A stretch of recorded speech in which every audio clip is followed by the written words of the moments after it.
The retained EU law bill, rule, has been something that has been wandering through Parliament since the end of October, and it's fundamental to the completion of Brexit. What it's about is restoring our freedom so that the law of the United Kingdom is our own law, rather than a law imposed upon us by the EU since 1973.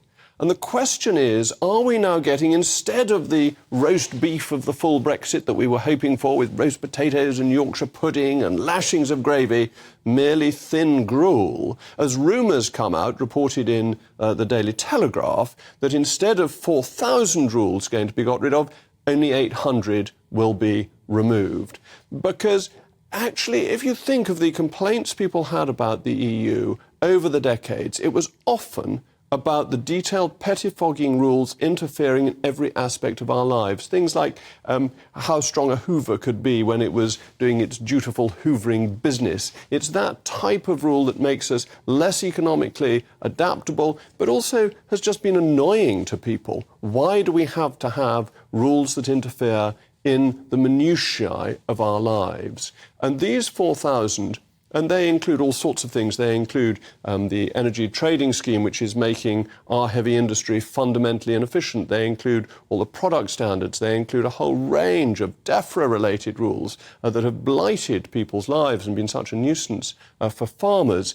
And what we need to do is grasp our freedoms with both hands, not just take the easy route of sticking closely to the EU, following it as a regulatory base, but grasping the opportunity to be genuinely free, competitive, to have the famous supply-side reforms that may lead to economic growth. And not doing that shows a lack of ambition from the civil service. And the problem here, as I understand it, is the civil service doesn't want to deliver. Because the minister in charge, Kemi Badenoch, is one of the most dynamic ministers in the government. In many ways, if she can't do it, it must be that there is a real detailed obstacle there of delivery by those who are paid to deliver. Because a lot of the work has already been prepared. There's a dashboard that actually was done when I was Minister for Brexit Opportunities that sets out thousands of these rules. So you can see what they are. You can see how much better off we'd be without them.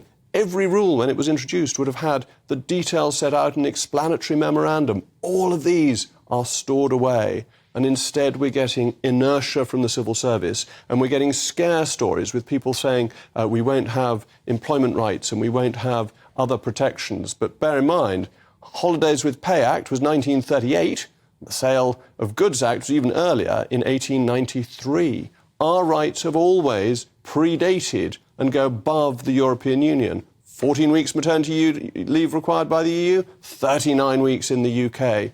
So what we need to do is grasp the opportunities, direct the civil service, and not allow the blob to stop us achieving the prosperity that we can get by using our sovereignty to break free of the EU.